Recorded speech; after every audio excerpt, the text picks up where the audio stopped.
Welcome back, Ram fans. Time to preview our Week 2 showdown with the 49ers. The 49ers visiting SoFi. This is the site of that wonderful game where the Rams beat the 49ers in that 2021 NFC Championship game on their way to the Super Bowl. Yes, I bring that up yet again, and that's my prerogative. One of my favorite games of all time. So yeah, I'll mention that. We'll mention some other games here in a second. But 49er fans, welcome back to SoFi, where you get to spend your hard-earned dollars on Stan Kroenke's popcorn and hot dogs. Welcome and have a good time. Hopefully it ends better for you this time. 49ers actually have had their way with the Rams in the regular season, but this has been a series of streaks. The Rams have had 9 and 10 game winning streaks over the 49ers, and 49ers have returned the favor a couple of times. Over the years, 49ers still hold an edge, 77 wins, 68 losses, and 3 ties. So these two teams do not like each other. Great rivalry, and it's going to be fun at SoFi. Last time they played, the 49ers beat a depleted Rams team 31-14. Jimmy G and had a big game. Christian McCaffrey scored the hat trick, throwing a touchdown pass, running for a score, and also had a receiving touchdown. Any games that should be mentioned? Well, I already mentioned it, so I won't go there again. That championship game where the Rams squeezed out the win on their way to a Super Bowl win over the Bengals. The odds right now, 49ers by 7.5 is what I'm seeing, over under 45.5. Both those numbers have gone up a little bit from the original numbers. Not many people picking the Rams straight up. As a matter of fact, I haven't seen anyone picking the Rams, which is fine, understandable. 49ers are a great football team right now. I think they'd be favored over just about anybody. What did the 49ers do last year? Well, they finished 13-4, won the NFC West, beat the Seahawks in the wild card game, beat the Cowboys in the divisional round, and then lost to the Eagles. That was the game. Brock Purdy suffered that devastating arm injury. And then Josh Johnson, their backup quarterback, had the concussion, and they were left without a quarterback, and it was game over. Eagles kind of rolled to a win there. By the way, I should mention before I forget, this is Brock Purdy's first appearance against the Rams. He did not play against the Rams in either game last year. Last year, the 49ers had a year for the ages. They were 5th on offense by yards per game, a little bit better rushing the ball than passing, but their defense was lights out, the number 1 defense in the league, and the second best defense defending the run. Only the Titans were better. Really difficult to run against this team. And we'll talk about how the Rams may approach that in this game, probably a little differently than in years past. Last year's stats, Jimmy G threw for over 2,400 yards. Brock Purdy added 1,400 after he took over. McCaffrey played in 11 games for the 49ers. He got added in that trade and rushed for 746 yards, had 6 TDs and another 4 receiving TDs. The big 3 in the passing game, Ayuk, Deebo Samuel, and George Kittle. Ayuk over 1,100 yards, Samuel over 600 despite missing 4 games, Kittle 765 yards and 11 TDs, and he's had big catches against the Rams. Seems like every time these two teams play, Kittle does some damage. And on defense, in my opinion, the meat of their defense is the 2 linebackers, Fred Warner and Dre Greenlaw.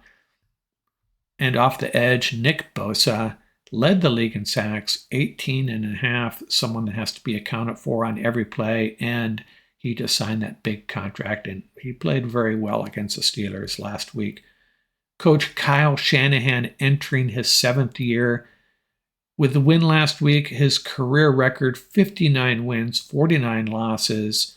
He has a history of losing big games, losing games that he finds his team ahead and they just kind of blow chunks, and it's happened to him a couple times, devastating losses. A couple guys on their coaching staff worth mentioning: Steve Wilkes, the old Cardinal coach is their new DC. Every 49er defensive coordinator goes on to a head coaching job because this defense is so good. I don't know how much of it's due to coaching or just the players they have here, but very possible Wilkes would be the next guy up for a head coaching job. And Anthony Lynn, the old Chargers coach, is their running back coach. Pretty slim pickings in this year's draft. They only had pretty slim pickings in this year's draft in the third round. Their earliest pick was in the third round, and they picked Jair Brown, the safety out of Penn State. And then their next pick, also in the third round, the kicker Jake Moody out of Michigan. You know, Jake Moody, I get drafting him, but in the third round is kind of odd. But maybe this is, when you have a roster built like the 49ers, that's something you can get away with perhaps, but still, I think they could have got him a little bit later. And they also drafted the tight end out of Alabama, Cameron Latu. Free agent signings, a big one. Defensive tackle Javon Hargrave to even beef up that defensive front more. They have an impressive group up there. They also signed quarterback Sam Darnold to back up Brock Purdy. Probably a smart move given the arm issues Purdy is coming back from. They lost a few guys too. Jimmy Ward, the safety, left for the Texans. Jimmy G to the Raiders, of course. And ex-Ram Samson Ebukam to the Colts. Mike McGlinchey, their starting guard from last year, is with the Broncos now. And longtime kicker Robbie Goode has been a thorn in the Rams' side over the years. He is still a free agent. And, of course, they traded Trey Lance to the Cowboys. That is a draft pick they will rue forever, I suspect. You know, if you want to talk 49er key players, I think I've mentioned them all already. Brock Purdy, the quarterback, just very good in this offense. He knows who's going to be open. This is a very quarterback-friendly offense, and Purdy executes it to perfection. Deebo Samuel and Brandon Ayuk, two very good receivers, kind of different styles. But Ayuk has elevated his game. You could argue he's a top 5 receiver right now, top 10 for sure. He looks like the real deal, a complete receiver. McCaffrey, one of the best all-around running backs in the NFL, just needs to stay healthy. That's been his issue. Trent Williams, probably nearing the end of his career, but still perhaps the best left tackle in the game. And then Kittle, the tight end, you all know about him. And on defense, Warner and Greenlaw, as I mentioned, Nick Bosa holding up the edge, Hargrave, the free agent, and Drake Jackson, the second-year player out of USC, starting to make his mark off the edge. I think did he have 3 sacks last week? So this defensive line, it just keeps getting better considering how good they were last year. And then you had Hargrave and now Drake Jackson emerging. That's a tough group to deal with. But the Rams' offensive line could be up to it. We'll talk about that later. So this year so far, obviously, they hammered the Pittsburgh Steelers. A game I picked the Steelers. I probably picked more with my heart than my head there. But I really thought the Steelers would be ready to go and show much better than this. They're such a well-coached team, and they got pretty good personnel. But the 49ers just rolled over them. I think they were in cruise control in the second half. This game wasn't close from the get-go. 30-7, the 49ers, and they were really impressive on both sides of the ball. And Jake Moody, no issues in the kicking game. So no holes in this 49er team right now. We'll be back in a second with my fearsome 4 keys to this game, what the Rams need to do to win this game, and we'll kind of sum it up and give you my prediction. Back in a second.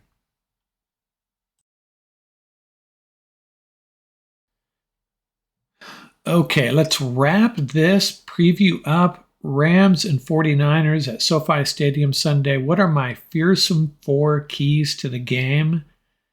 Well, the first one is courtesy of my regular guest, Paul Walia. I reached out to him and I said, Paul, what are you thinking? What are you thinking on this matter?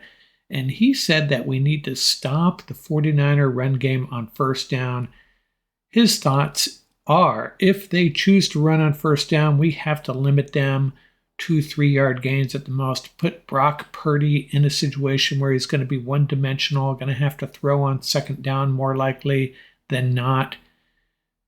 Kind of dictate the game to the 49er offense by limiting their run game.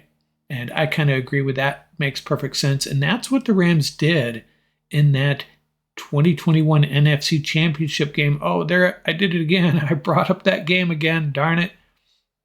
You look at the first two plays, the 49ers' first two offensive plays, the Rams smothered that run game. They need to do that again. No guarantee the 49ers are going to be running on first down, but when they do, we got to shut it down. The second thing we got to do, and it's related to that, is we need to seal the edge. We have not done that. We haven't done it in the preseason. We didn't do it against Seattle. Not good enough anyways. And the 49ers are going to push that button a lot.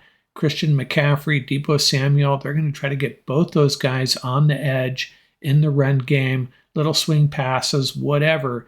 We have to be better at locking that down or it's going to be a long day. Here's some key number 3. Can we slow down Brandon Ayuk? We're going to have to a little bit. This guy has just been going off. It's enough to have to handle Deebo Samuel, Christian McCaffrey, and the tight end Kittle. But maybe we should start with locking down Ayuk. And I don't know how they do that. I don't know who does it, but we have to figure out a way of slowing him down. If Ayuk, who used to be kind of like an afterthought, their third or fourth guy, now he might be their number one guy. So let's start with him, shall we? Rams have to figure that out. 129 yards last week behind only Tyreek Hill and Justin Jefferson. I'm pretty sure that's accurate. And Deebo Samuel just 55 yards receiving last week against the Steelers. So it's going to be about slowing down Ayuk in the passing game. And the fourth thing we need to do, the fearsome fourth key to this game, the Rams have to do better in their own running game. Everybody says that every game. Oh, we got to run the ball. Matthew Stafford can drop back and throw passes all day long behind this offensive line, I think. But they're going to start bringing heat, a lot of pressure. And you can keep Stafford clean 100% of the time almost against Seattle. Not sure if that's doable against the San Francisco 49ers. So they better have an improved running attack. Just like we need to slow down the 49ers on first down, maybe Cam Akers needs to be a little more productive. And hey, maybe play action on first down. I always love it when teams do that. And, it sucks if you do play action and throw an incompletion. Now you're 2nd and 10. But I still like that call. Rams may have to go to that to open up that run game, whatever it takes to get this run game going. Kyren Williams, Cam Akers. And this is a tough team to run against. I'm not talking about 100 yards rushing. I'm not talking about 5 yards per carry. How about just some 3 and 4 yard carries, 5 yard carries on first down even? None of this. First down handoffs to Cam Akers for half a yard. That's not going to cut it in this game. And surprisingly, the Rams offensive line has been really good and was really good in pass blocking, pretty so-so in run blocking against a Seattle team that was their Achilles heel is run defense. Now you go up against a 49er team. That's their forte. So I'm not sure how successful we can hope the Rams to be, how realistic this ask is, but Rams going to have to figure something out. Just be a little more productive in the run game. So what is my final word and prediction on this game? Let's see, 49ers favored by 7+. They look rock solid in every aspect. They're coming into SoFi. They're going to have a lot of fans there. The Rams, the clear underdog, and it's going to take a lot for them to pull this off, but I think it's going to be a competitive game. I think it's going to be close. I think the Rams are really out to prove something. And, the 49ers are too. They think they are Super Bowl bound, and They have eyes on the prize. And what do the Rams have their eyes on? Proven that they are a legitimate playoff contender. And, I think I mentioned this once before. I kind of think the Rams are playing with house money in this one. If you think about it, they come out of this game 1-1. They'll be in pretty good shape, actually. I think they're going to come into this game really loose, freewheeling, not a lot of pressure. The pressure is on the 49ers, really, in this one. Brock Purdy's first game against the Rams. So what's my prediction? I can't pick against my boys. I'm sorry. I'm picking the Rams, and I don't feel real strongly about it. I'm not real confident in my pick, but I'm going to go with my Rams. They're going to pull off the upset 24-23. Close game. It could come down to an interception. Brock Purdy may, maybe this is the game where he gets a little loose and the Rams pick one off. Kobe Durant, a big play in the defensive backfield. A scoop and score for the Rams, something like that that's what it may take for the Rams to win this game, and let's hope that happens. So I'm going with my Rams, and hey, the streak continues. The streak continues. I don't know the last time I picked against the Rams, so take it with a grain of salt. I'm a homer, guilty as charged. You all know that. Don't go to the betting window based on this prediction, but I am taking the Rams in a close one, week 2 over the 49ers.